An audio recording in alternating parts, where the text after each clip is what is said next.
Hi guys, welcome to our channel, Dr. Anil Walks. I hope you can see the logo here, which is the Study More logo, right? So don't worry, guys. This is also my channel. I have started a new channel which is called Study More, and I'm continuing with the Dr. Anil Walks channel also because in Dr. Anil Walks we have been uploading quite a mix content, but Study More is totally dedicated for the medical studies, okay, medical syllabus. And even on the Dr. Anil Walks, I'll be uploading the more lectures. Like today I am uploading lectures which are from the pharmacology sections. So for today we'll be seeing the basics to treat, means what are the all the concepts which is behind the treatment, or which is behind the pharmacological aspect, from the pharmacological point of view. So all the concepts we will study. So there are five to six things which you have to remember, I mean, from in this topic. So you should not forget that. Okay, आपको ये भूलना नहीं है। जो भी चीज़ें मैं आपको बताऊंगा आज के लेक्चर में, ये आपको भूलना नहीं है। ये आपका बहुत अच्छा बेस बनाएगी to treat the respiratory diseases like asthma. Okay, so all the medicines which are used in the asthma are going to be used in the COPD and everything, but the condition will vary. Okay, at what extent you have to use that.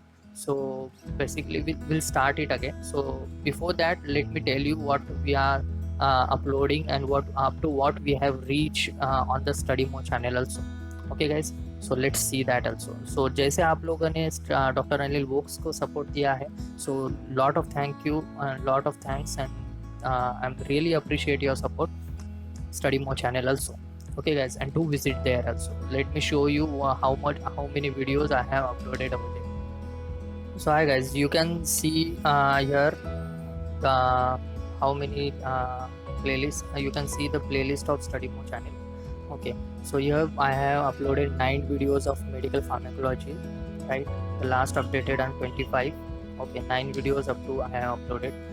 In human physiology I have uploaded about 11 videos. In MCQ bullet point, this is MCQ bullet point, guys.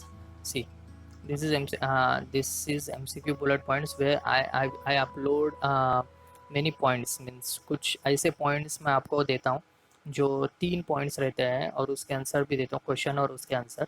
सो जो बहुत high yield होते हैं points, जो कि MCQ करके exam में आ सकते हैं, राइट?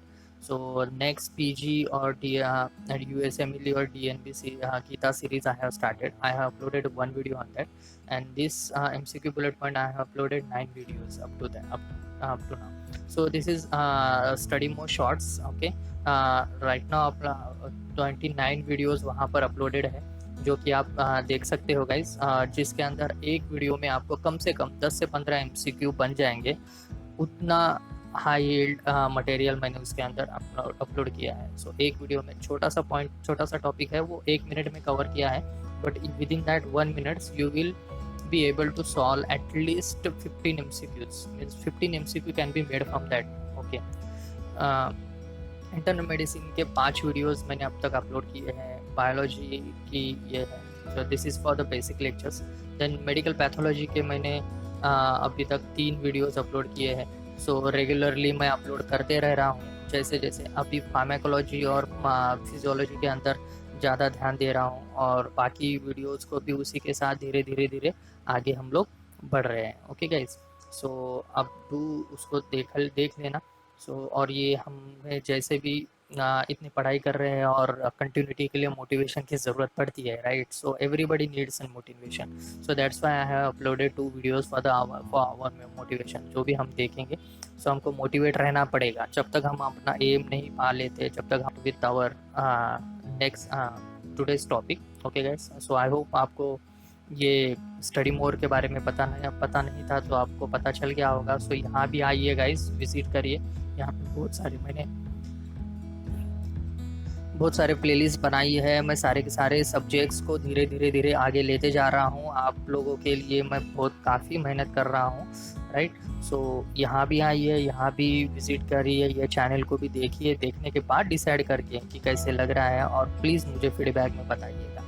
ओके, कि ये मेरा नया जो प्रयास है वो कैसे लग रहा है। सो जैसे आपने डॉक्टर अनिल वॉक्स को सपोर्ट किया है, उसी तरीके से इसको भी सपोर्ट करिए guys. Okay, do like share subscribe also here also.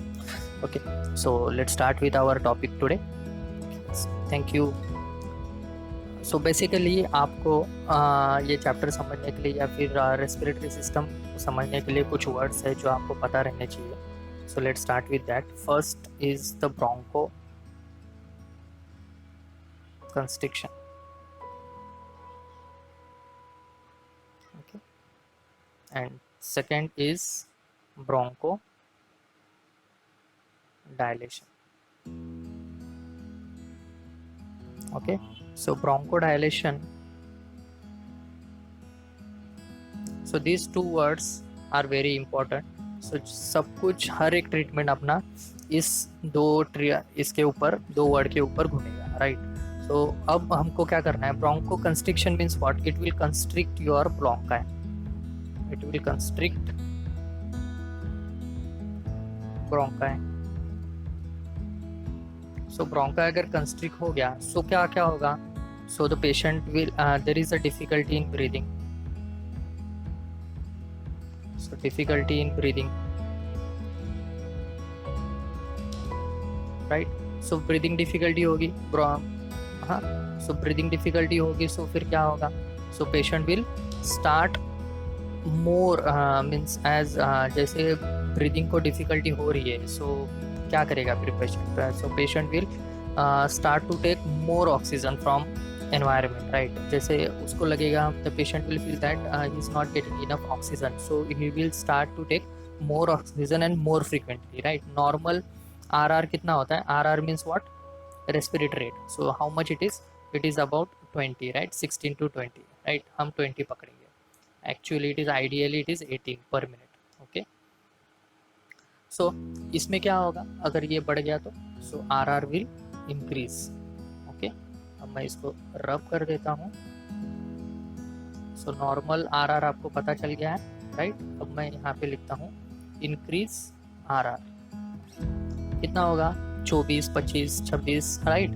So RR will get increase, then because of this heart rate will also get increase, right, because activity of heart will increase, right।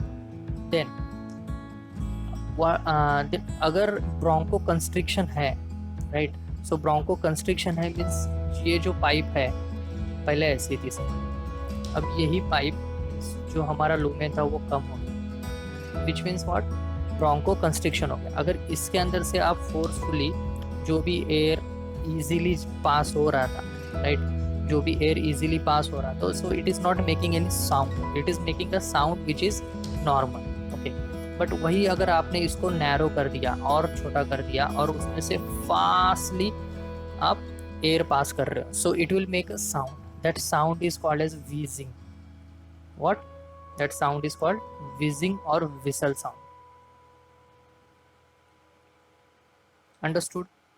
so wheezing will occur, right, और ronchi, हम उसको क्या बोलेंगे, ronchis, okay। so guys going further, ध्यान देना ये बहुत important चीज़ है जो आपको पता रहनी चाहिए, ये आपके प्रैक्टिस में बहुत इंपॉर्टेंट, बहुत काम करेगी, राइट, समझ रहा है आपको ना। सो ब्रोंको कंस्ट्रिक्शन हुआ, सो ब्रोंको कंस्ट्रिक्शन मतलब क्या होता है, ब्रोंको कंस्ट्रिक्शन मतलब constriction of bronchi, bronchi constriction होने होगा तो क्या होगा, सो ब्रीदिंग डिफिकल्टी होगी, आरआर बढ़ जाएगा, हार्ट रेट भी बढ़ जाएगा, और आप अगर जब ऑस्कल्ट करोगे चेस्ट, तो चेस्ट ऑस्कल्ट करोगे तो आपको व्हीजिंग और ब्रोंकाई पता मिल जाएंगे, राइट, यहाँ तक ठीक है। सो अभी इतना याद रखना, अब ब्रोंको डायलेशन, अब हमको क्या करना है, नॉर्मल करना है, राइट। सो नॉर्मल करना है मतलब क्या होगा, हमको यहाँ पे कौन सा मेडिसिन देना पड़ेगा, हमको यहाँ पर ब्रोंको कंस्ट्रिक्ट हुआ है, ब्रोंको कंस्ट्रिक्ट हुआ है, सो ट्रीटमेंट में क्या दोगे आप, सो ट्रीटमेंट में ऐसा ड्रग दोगे जो क्या करेगा, ब्रोंको डायलेट करेगा, राइट। सो ब्रोंको डायलेट करेगा और वो अपनी नॉर्मल लेंथ में आएगा, मतलब ऑलरेडी कंस्ट्रिक्ट हुआ है, जो मैंने यहाँ पर आपको डायग्राम निकाल के बताइए। अब मुझे बताओ ये ऑलरेडी ये कंस्ट्रिक्टेड फॉर्म में है, right, this is on constricted form. So ये कंस्ट्रिक्टेड फॉर्म में जो वेसल है, इसको नॉर्मल ऐसा करने के लिए इसको डायलेट करना पड़ेगा ना, right, so we have to dilate this. So ये यहाँ से ऐसा नॉर्मली जैसा था वैसा करने के लिए हमको डायलेटर्स देने पड़ेंगे। So we what we called the drug bronchodilators. So bronchodilator कौन कौन से होते हैं वो सब देखेंगे अभी। सो ब्रोंको डायलेटर देंगे। सो ब्रोंको डायलेट देंगे करेंगे तो क्या होगा, ये वीजिंग उसकी चली जाएगी, राइट, इसका आरआर भी कम हो जाएगा। वाई? बिकॉज आरआर कम हो जाएगा बिकॉज उसको इनफ ऑक्सीजन मिल रहा है और इजीली मिल रहा है, उसको एफर्ट नहीं जनरेट करना पड़ रहा है, एफर्टलेस ब्रीदिंग कर रहा है। सो नॉर्मल आरआर हो जाएगा, राइट। उसके बाद हमने क्या देखा था, कंस्ट्रिक्शन, हाँ, डिफिकल्टी इन ब्रीदिंग उसको होगी क्या, नहीं, बिकॉज वो इजीली ब्रीथ कर पाएगा, राइट। सो हमारे every easy breathing will get easy, right, then RR will come to normal, not a decrease, normal, okay, then heart rate will come to normal, okay, and no wheezing sound will go off, right, because we have treated this. So this is what is asthma, right, इसी के अंदर ऐसा होता है asthma में, okay. ये एकदम basic level पे मैंने आपको बताया, जो ले मैन को मैं अगर बताऊंगा तो उसको भी समझ में आएगा, राइट।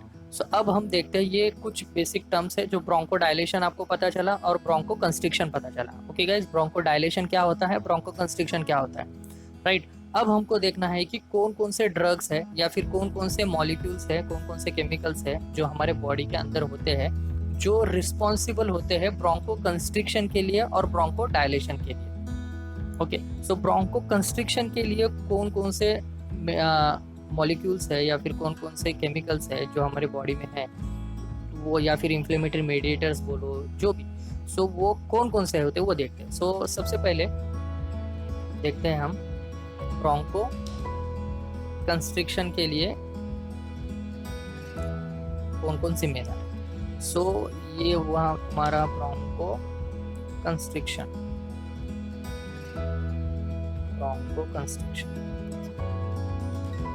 राइट। सो ब्रोंको कंस्ट्रिक्शन के लिए 3 चीजें जिम्मेदार हैं, राइट। मोटा मोटा चीज अगर देखोगे तो 3 चीजें जिम्मेदार है। फर्स्ट, एसिटाइल कोलिन,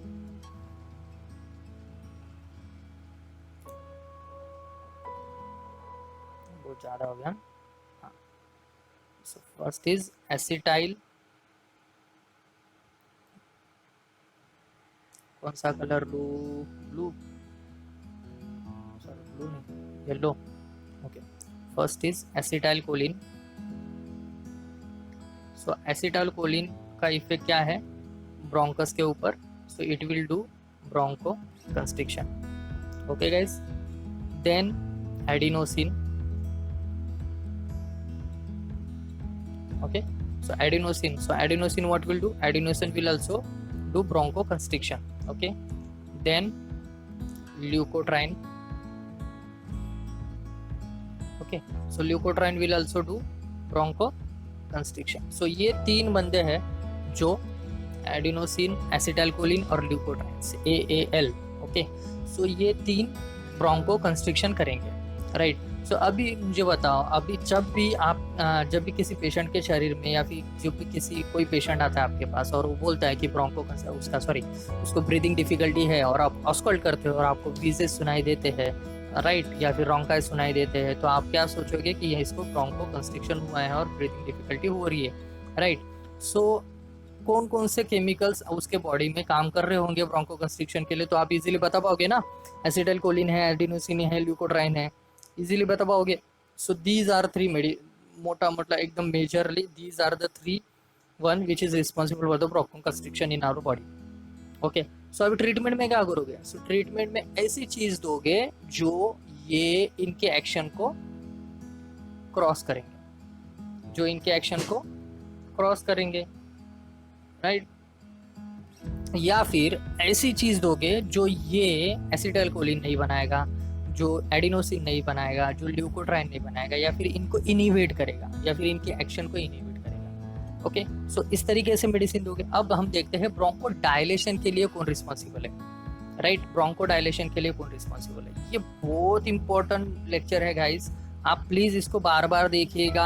अगर नहीं समझ में आ रहा है तो मुझे देखिए, रेस्पिरेटरी मेडिसिन का एकदम बेस है, भले आपको कुछ पता ना हो, बस ये चीजें आपको पता रहनी चाहिए। This is the very important concept, you don't have to, मतलब ये आपको भूलना ही नहीं है, राइट। ये याद रहना ही पड़ेगा, ये रखो, ये दिमाग में रखो और उस हिसाब से आप रेस्पिरेटरी मेडिसिन पढ़ो, आपको बहुत इजी लगेगा। Okay,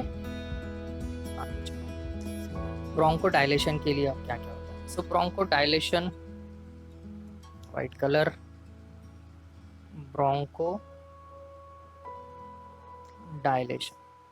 okay, so broncho dilation के लिए कौन रिस्पॉन्सिबल है। सो ब्रोंको डायलेशन के लिए रिस्पॉन्सिबल है red blue. Okay, so broncho dilation के रिस्पॉन्सिबल है cyclic AMP. Okay, so cyclic AMP is responsible for the bronchodilation, right। cyclic AMP क्या करेगा, bronchodilation करेगा। अब हमको क्या करना है, so cyclic AMP बनता कैसे वो देखना है, right। cyclic AMP is made from adenyl cyclase, right। so adenyl cyclase यहाँ पर मैं लिख देता हूँ, adenyl cyclase। okay, from adenyl cyclase cyclic AMP is formed। कैसे फॉर्म करेगा, और जब उसके अंदर बीटा अगोनिस्ट की एक्शन, राइट। बीटा अगोनिस्ट क्या करेगा, इसको कन्वर्ट करने में हेल्प करेगा। Beta agonist will help to convert adenyl cyclase to cyclic AMP. अब एडेनिल साइक्लेस को साइक्लिक एएमपी कन्वर्ट होने से कौन रोकेगा, ये भी अपने को पता चलना चाहिए। So beta agonist will what will do? Beta agonist will help adenyl cyclase to convert into cyclic AMP। So अब हम ऐसे ड्रग देंगे जो ड्रग बीटा agonist है, राइट, और वो क्या करेंगे, इसको हेल्प करेंगे, फिर साइक्लिक AMP होगा, cyclic AMP will cause bronchodilation। Okay guys, so अब आगे चल के देखते हैं कि हमको ये इफेक्ट, और एक चीज़ है जो साइक्लिक एएमपी को कन्वर्ट करेगी, right, which will help to, one sec. Okay guys, so what will happen in cyclic AMP, the cyclic AMP will, okay wait, हाँ, now you can see, right, this cyclic AMP get convert into the AMP. okay, so this cyclic AMP in the presence of phosphodiesterase enzyme। okay, so there is a phosphodiesterase enzyme which is working and which converts the cyclic AMP into AMP, phosphodiesterase,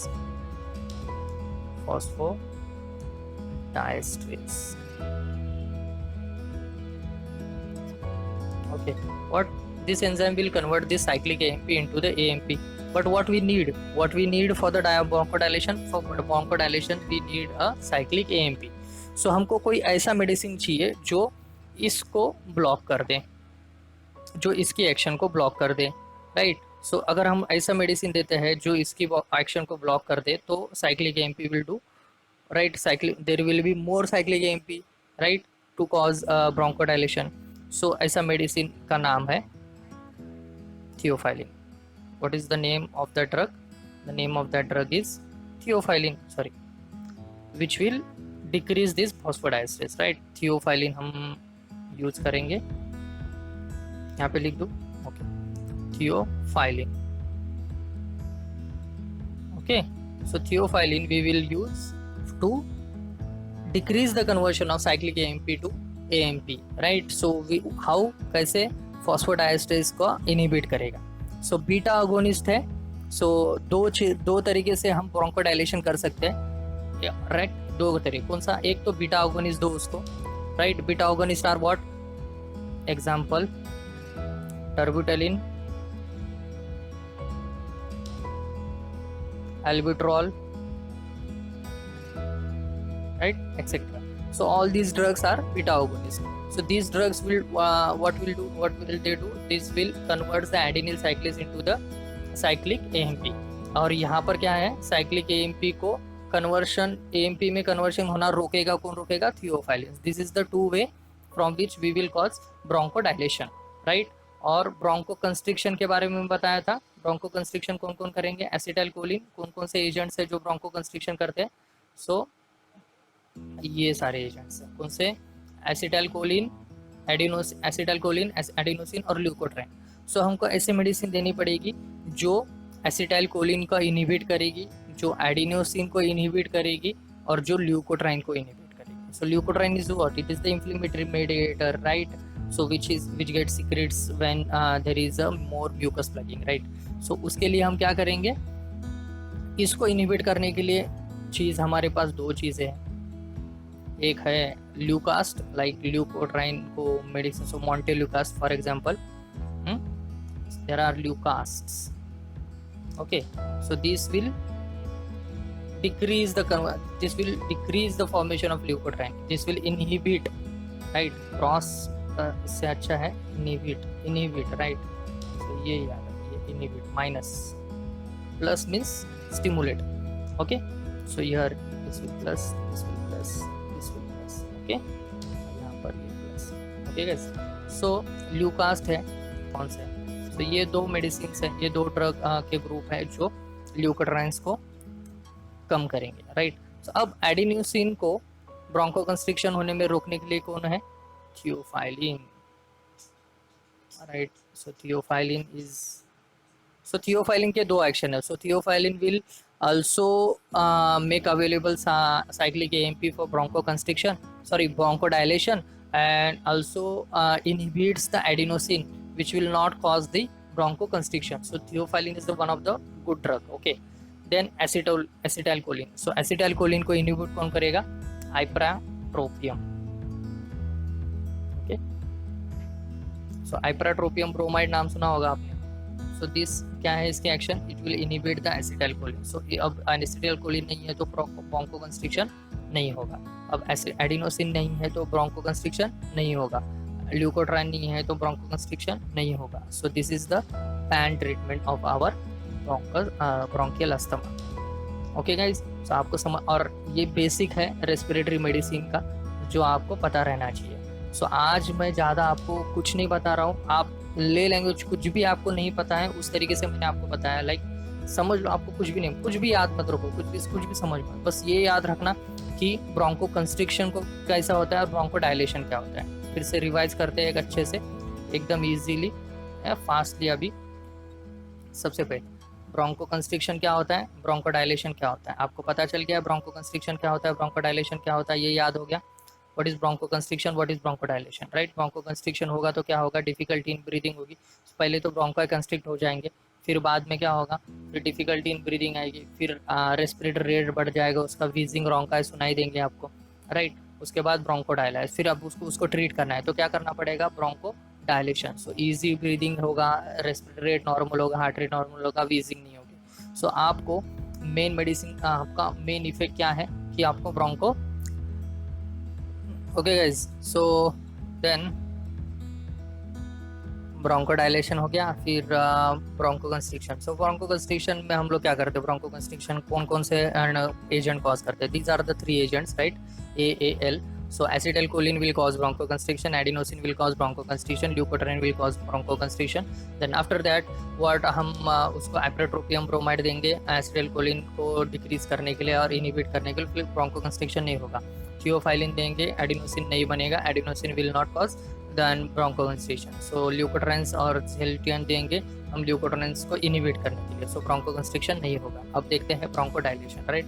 सो ब्रोंकोडाइलेशन कैसे करेंगे, ब्रोंकोडाइलेशन एक तो cyclic AMP है जो responsible होती है ब्रोंकोडाइलेशन करने के लिए, राइट। सो एडिनिल साइक्लेज का कन्वर्शन साइक्लिक एएमपी करने के लिए कौन हेल्प करेगा, beta agonist. So beta agonist कौन कौन से होते हैं, टर्बिटलिन, एट्रोपिन एक्सेट्रा, और भी बहुत सारे। सो साइक्लिक एएमपी कन्वर्शन होता है एएमपी में, बट ये किसके प्रेजेंस, फॉस्फोडाइएस्टेरेस एंजाइम के प्रेजेंस में होता है। लेकिन हम लोग ने साइक्लोफॉस्फोडाइएस्टेरेस एंजाइम को ही कम कर दिया या फिर इनहिबिट कर दिया with the help of theophylline, तो साइक्लिक एएमपी का एएमपी में कन्वर्शन नहीं होगा। सो इन रिटर्न हमारे पास बहुत सारे साइक्लिक एएमपी मिल जाएंगे। सो वो हम ब्रोंको डायलेशन करेंगे। Okay guys, so this is for today. So ये बहुत बेसिक लेक्चर है, ये आपको हर एक, जब भी आप रेस्पिरेटरी मेडिसिन पढ़ोगे, जब भी आप रेस्पिरेटरी, तो ये लेक्चर देख लेना। उसके बाद आप रेस्पिरेटरी मेडिसिन पढ़ना चालू कर दे, या फिर कौन सा भी मेडिसिन स्टार्ट करने से पहले ये देख लेना। रेस्पिरेटरी से रिलेटेड कुछ भी हो तो ये पहले देख लेना, फिर बाद में 20-25 मिनट का लेक्चर है, सो वो आप देख सकते हो। Okay guys, so thank you, good day, do take care, और सपोर्ट करो गाइज, चैनल को जैसे सपोर्ट कर रहे हो उसी तरीके से सपोर्ट जारी रखो।